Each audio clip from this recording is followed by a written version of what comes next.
Rano je jutro, 1. maj 1995. godine. Dok veći deo Evrope spava i priprema se za obeležavanje praznika rada, tišinu zapadno-slavonske ravnice preseca stravična grmljavina. Više od 7.000 vojnika Hrvatske vojske i specijalne policije kreće u silovit napad. Sa druge strane, ukopani u rovove, nalaze se pripadnici Srpske vojske Krajine, iznenađeni brzinom i silinom udara. Mirovne snage Ujedinjenih nacija, zadužene za čuvanje mira, nemoćno posmatraju kako se godine pregovora ruše u plamenu. U samo 30 sati, linije fronta koje su stajale zamrznute godinama bit će potpuno probijene, a desetine hiljada ljudi naći će se u neizvesnom egzodusu. Zvanična istorija ovu ofanzivu beleži kao briljantan vojni manevar, dok je druga strana pamti kao tragediju i početak kraja. Ako želiš da ti ponovo izlaze ovakva i slična videa gde pričamo o zanimljivim i često skrivenim pričama, nemoj da zaboraviš da se pretplatiš, jer sljedeće što dolazi može biti još zanimljivije. Šta se zaista dogodilo tokom operacije Bljesak i ko je na kraju pobedio? Da bismo razumeli vojne, političke i ljudske dimenzije operacije Bljesak, moramo se vratiti nekoliko godina unazad i sagledati širi kontekst rata u Hrvatskoj. Raspad Socijalističke federativne republike Jugoslavije 1991. godine uveo je prostor Balkana u jedan od najkrvavijih sukoba u modernoj evropskoj istoriji. Rat u Hrvatskoj vođen je između hrvatskih snaga, lojalnih vladi u Zagrebu koja je proglasila nezavisnost i snaga lokalnih Srba, inicijalno podržanih od strane Jugoslovenske narodne armije. Nakon meseci brutalnih borbi tokom 1991. godine, koje su kulminirale opsadama Vukovara i Dubrovnika, međunarodna zajednica uspjela je da posreduje u sklapanju primirja početkom 1992. godine, poznatog kao Vensov plan. Tim planom uspostavljene su zaštićene zone Ujedinjenih nacija u regionima gde je srpsko stanovništvo činilo većinu ili značajnu manjinu, a koje su se nalazile pod kontrolom samoproglašene Republike Srpske Krajine. Zamišljeno je da ove zone budu demilitarizovane i da služe kao osnova za pregovore o trajnom političkom rešenju pod zaštitom snaga UNPROFOR-a. Teritorija pod kontrolom Republike Srpske Krajine bila je podeljena u 4 UN sektora: sever, jug, istok i zapad. Operacija Bljesak odigrala se isključivo u sektoru zapad, geografski smeštenom u regiji Zapadne Slavonije. Sektor zapad bio je specifičan po mnogo čemu. Površinski, bio je to najmanji UN sektor, obuhvatajući oko 558 kvadratnih kilometara prostora sa centrom u Okučanima, te delovima opština Pakrac, Daruvar, Grubišno Polje i Nova Gradiška. Zbog relativnog mira koji je tu vladao godinama, među pripadnicima mirovnih snaga UN akružila je izreka da je sektor zapad zapravo odmor. Međutim, ispod te površne mirnoće krio se ogroman geostrateški problem. Sektor zapad je teritorijalno zadirao duboko u središte Hrvatske, praktično je sekući na 2 dela.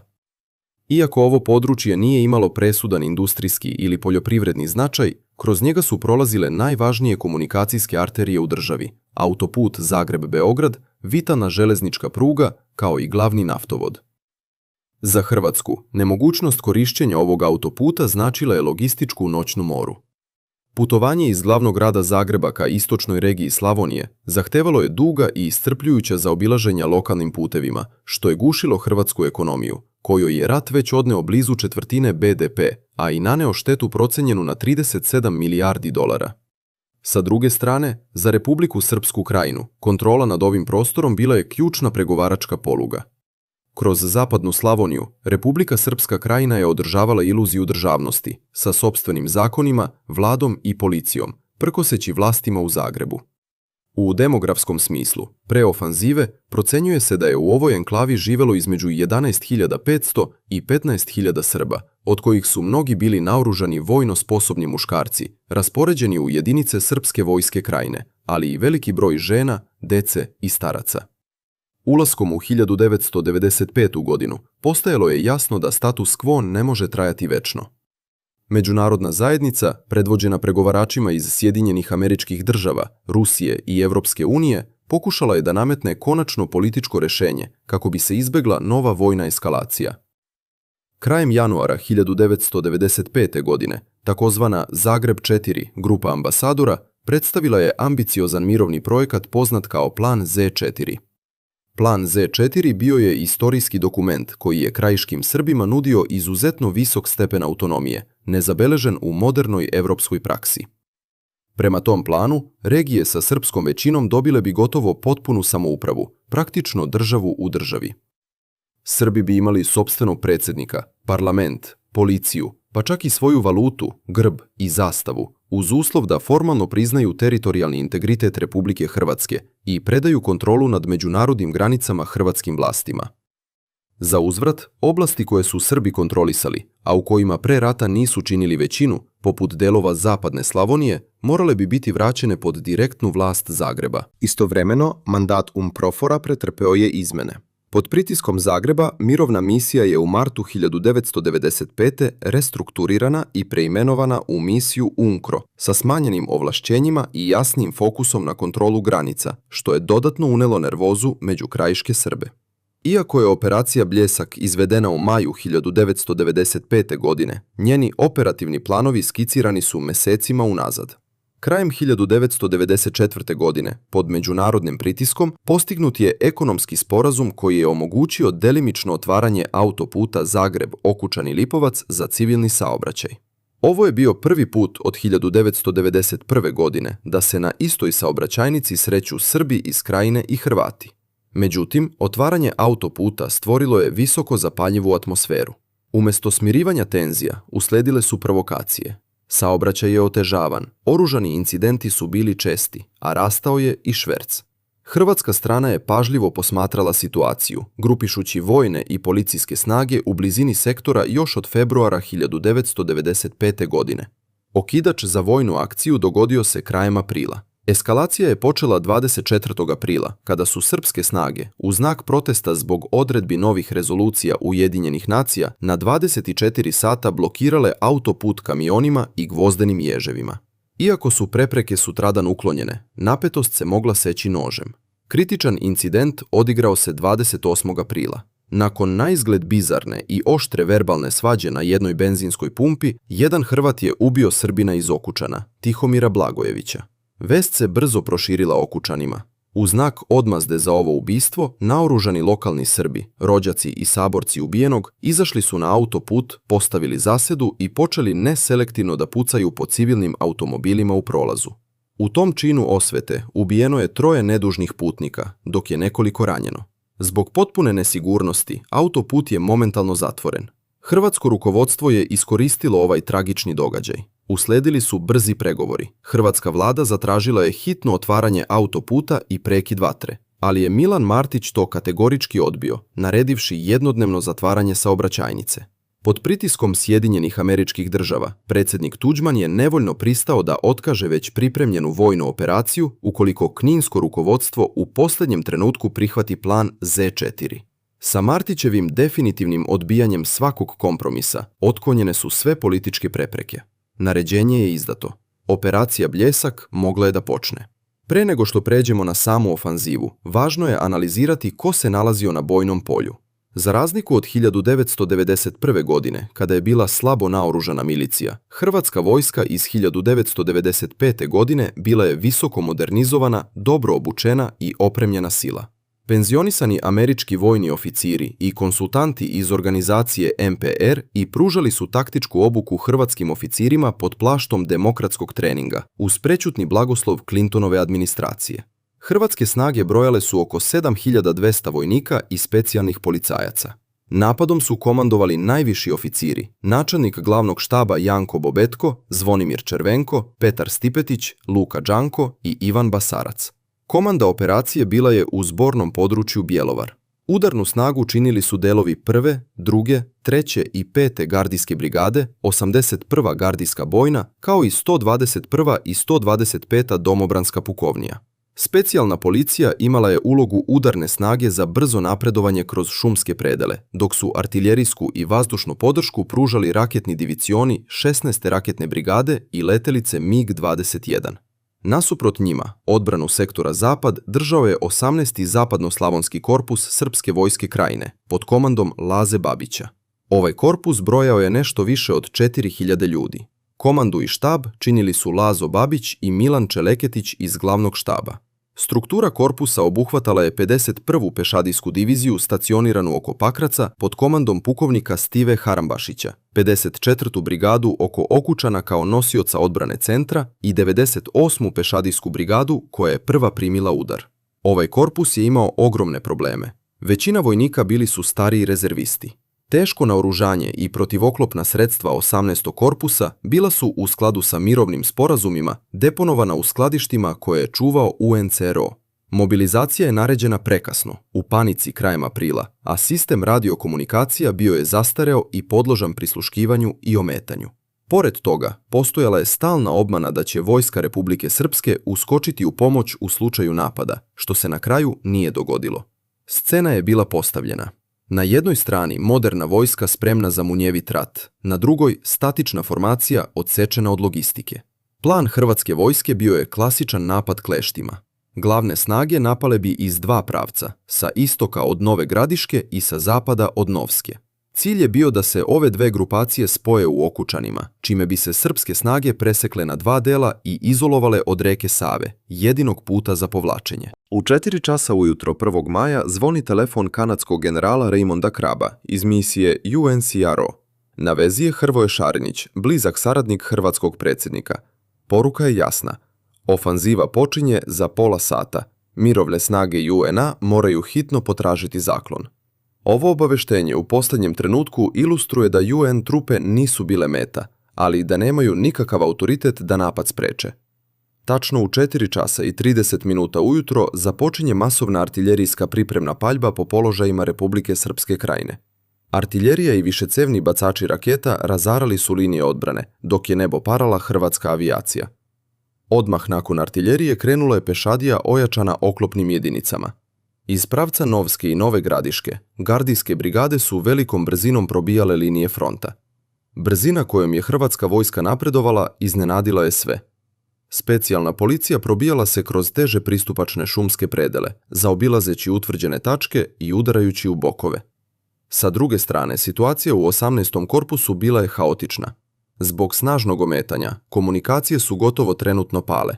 Oficiri na terenu nisu mogli da dobiju komandu. Srpski vojnici na prvoj liniji shvatili su da su odsečeni od teškog naoružanja koje je ostalo zaključano u magacinima UN-a. Već tokom prvog jutra, 98. brigada bila je u potpunom rasulu, pretrpevši teške gubitke, dok se 54. brigada kod Dragalića držala do podneva, kada je pod pritiskom oklopnih snaga dobila naređenje za povlačenje. Mirovne snage Ujedinjenih nacija našle su se usred unakrsne vatre. Pojedini vojnici argentinskog bataljona UNCRO-a pobegli su u oklopnim transporterima, dok se jordanski bataljon povukao u baze nakon što su im od granatiranja ranjena 3 vojnika. Panika je obuzela sektor zapad. Očajni pripadnici srpskih snaga u povlačenju na nekim mestima su uzimali mirovnjake i međunarodne posmatrače za ljudske štitove, pokušavajući da uspore hrvatsku vojsku, mada je taj pokušaj ostao bez strateškog rezultata. Do noći 1. maja bilo je jasno da je pad cele zapadne Slavonije samo pitanje sati. U zoru 2. maja ofanziva je nastavljena nesmanjenom žestinom. Cilj je bio jasan – zauzeti Okučane, politički i logistički centar enklave. Odbrana Okučana kolabirala je pod udarom hrvatskih gardijskih brigada. Spajanjem snaga iz Novske i Nove Gradiške obruč se zatvorio. Autoput, oko kog je ofanziva formalno i počela, sada je bio potpuno oslobođen i prohodan. Ulaskom u Okučane, hrvatske snage su presekle komunikaciju sa Pakracom na severu. Komanda 18. korpusa, uključujući njenog komandanta Lazu Babića, shvativši da je poraz neminovan i kršeći prethodna naređenja, evakuisala je štab preko reke Save u Bosansku Gradišku, na teritoriju Republike Srpske. Vojska je ostala obezglavljena. Tada počinje masovni egzodus. Videvši povlačenje vojske i pad linija, celokupno preostalo srpsko civilno stanovništvo počinje da beži. Hiljade traktora, automobila i pešaka slilo se ka mostu na reci Savi kod Stare Gradiške. Putevi su bili zakrčeni. Ljudi su sa sobom nosili samo najosnovnije, ostavljajući iza sebe domove i imovinu.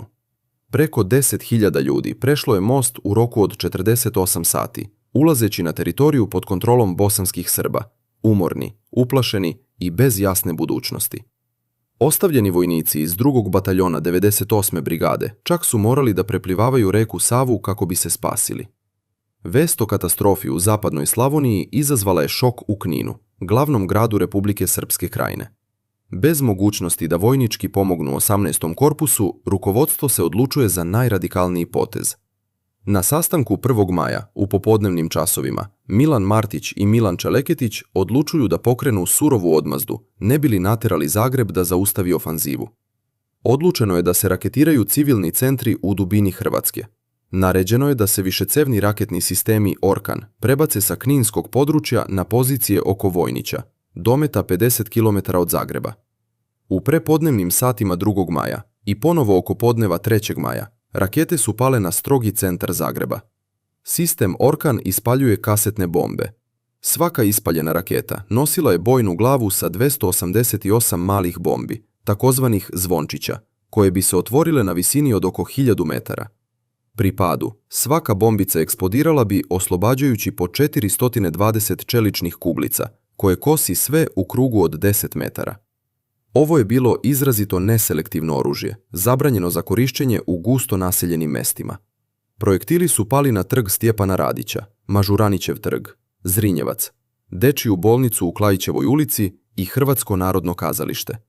Scene u Zagrebu bile su stravične. Ljudi su ginuli na ulicama, a delovi kasetnih bombi padali su kroz staklene krovove, ranjavajući civile. Među povređenima bilo je 17 umetnika baleta, koji su u tom trenutku imali probu, majke sa bebama u bolnici i slučajni prolaznici.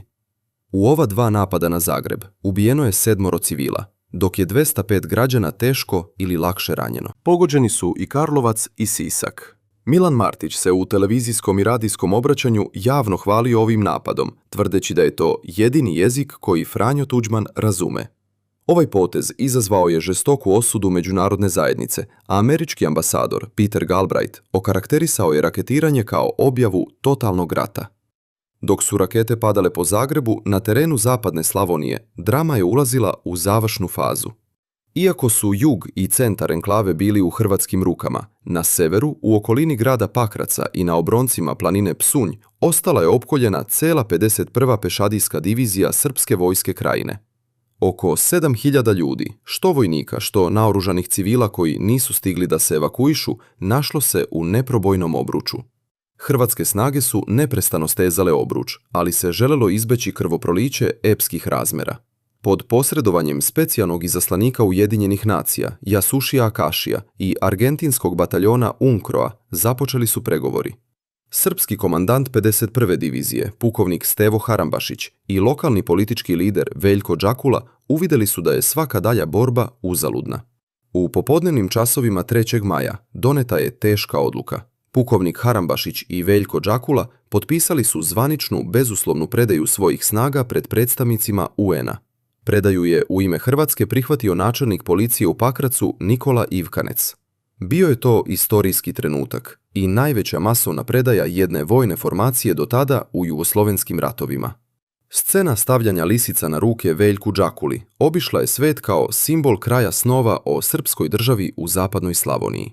Mnogi vojnici su položili oružje, njih oko 1500 je zarobljeno, dok je manji deo odbio predaju i pokušao proboj kroz šume Psunja prema Bosni. Ono što je preostalo bile su 100 kilometara spaljene zemlje, napuštene kuće i tišina. Kako je moguće da jedan armijski korpus kolabira u samo 36 sati? Analiza operacije Bljesak zahteva dublje razumevanje taktike, logistike i dugoročne vojne strategije. Hrvatska vojna pobjeda ležala je u superiornoj doktrini i usvajanju principa brzih manevarskih udara. Fokusirali su se na slabe tačke neprijatelja, zaobilazeći utvrđena sela i napadajući komandne i logističke centre u dubini. Upotreba avijacije unela je psihološki šok, dok se specijalna policija dokazala u teškim šumskim uslovima. Značajan faktor bio je informacioni rat, jer je hrvatska vojska uspješno ometala radio veze, ostavljajući srpske oficire slepe i gluve.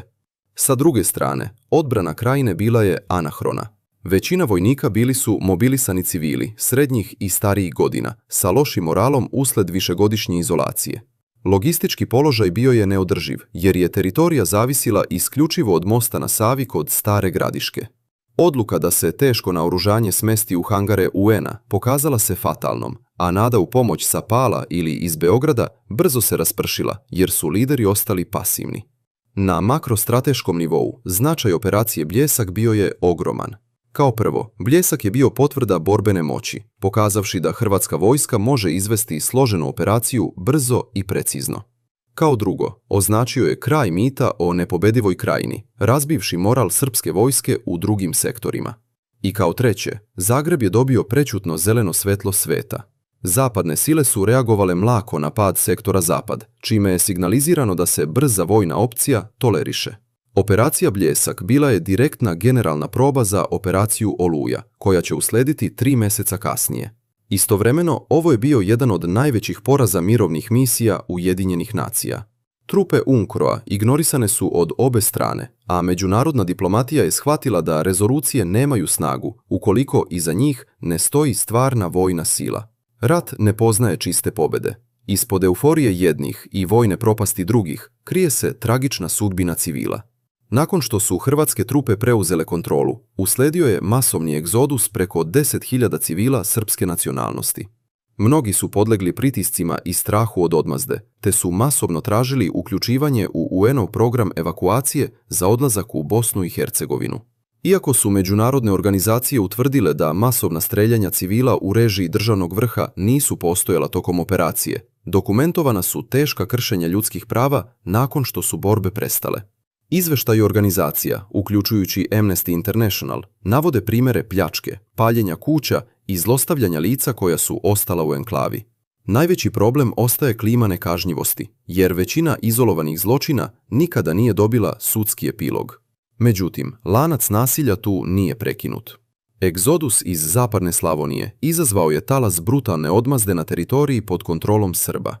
Frustrirane srpske izbeglice iz Okučana, koje su našle utočište u okolini Banja Luke, svoje su očajanje preusmerile na lokalne Hrvate i bosanske katolike, uništavajući crkve i proterujući nedužno stanovništvo.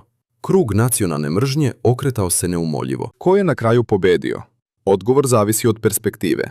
Iz strogo vojne i državne perspektive, Republika Hrvatska je odnela apsolutnu i neospornu pobedu. Ciljevi su ostvareni za 36 sati. Oslobođen je ključni autoput, vraćeno je 558 kvadratnih kilometara teritorije, a gubici hrvatske vojske iznosili su 42 poginula borca i 162 ranjena. Srpska vojska Krajine je doživjela katastrofu, a uništenjem celog 18. korpusa poražen je mit o snazi Republike Srpske Krajine. I politički, pobedu slavi Zagreb. Predsjednik Franjo Tuđman podigao je podršku javnosti i demonstrirao da je regionalni faktor čija se sila mora poštovati. Sa druge strane, političko rukovodstvo Republike Srpske Krajine, na čelu sa Milanom Martićem, izvršilo je političko samoubistvo. Odbijanjem kompromisa doveli su svoj narod u nemoguću poziciju, a naredbom da se raketira centar Zagreba, Martić je cementirao svoju poziciju kao ratni zločinac u očima tribunala u Hagu. Međutim, u ljudskoj i humanitarnoj perspektivi nema pobjednika, samo nijansi poraza. Izgubljeni su nevini životi, stradali su civili u raketiranom Zagrebu koji su išli na probu baleta, policajac koji je poginuo demontirajući bombu, civili izrešetani na autoputu, kao i srpski civili stradali u haosu egzodusa ili žrtve osvetničkih pohoda nakon bitke. Preko 10.000 ljudi zauvek je ostalo bez svojih domova, imanja i prošlosti, osuđeno na izbegličke kampove i život u tuđini. Katolici u Bosni, nedužni posmatrači, platili su ceh tuđe osvete, gubeći živote i hramove. Ukupni bilans beleži između 188 i 283 ubijena ili nestala lica sa srpske strane, oko 1200 ranjenih i blizu 1500 zarobljenih. Odmazda sistemom Orkan odnela je 7 civilnih žrtava i 205 ranjenih u Zagrebu. Čovečanstvo i međunarodno pravo su također izgubili, a Ujedinjene nacije su demonstrirale apsolutnu nemoć da zaštite dogovoreno. Operacija Bljesak ostaje jedan od najsnažnijih i najodlučnijih vojnih događaja 20. veka na Balkanu. Za Hrvatsku to je bio neophodan korak ka očuvanju celovitosti i predvorje za ono što će uslediti, operaciju Oluja. Za Srbe, Bljesak ostaje trauma i simbol dubokog sloma promašene politike kninskog rukovodstva koje je odbijalo kompromis i na kraju prepustilo sopstveni narod egzodusu. Pravda za počinjene zločine došla je delimično, zakasnela i nedovoljna. Dok je Haški tribunal oštro kaznio lidere koji su raketirali gradove, mnoga nedjela u dubokim slavonskim selima, skrivena od pogleda kamera, do danas čekaju svoj sudski epilog. Ova priča ne služi da bi se obnavljale stare rane, već kao dokumentarno upozorenje. Ratni trijumfi donose stabilnost državama, ali cena tih pobjeda naplaćuje se uništenim gradovima, hiljadama proteranih i desetinama ugašenih života. Razumevanje obe strane, bez propagande i bez pristrasnosti, jedini je način da se istorija zaista nauči. Operacija Bljesak iz 1995. godine zauvek će stajati kao spomenik na to koliko je granica između političkog ubeđenja i ljudske tragedije uvek tanka.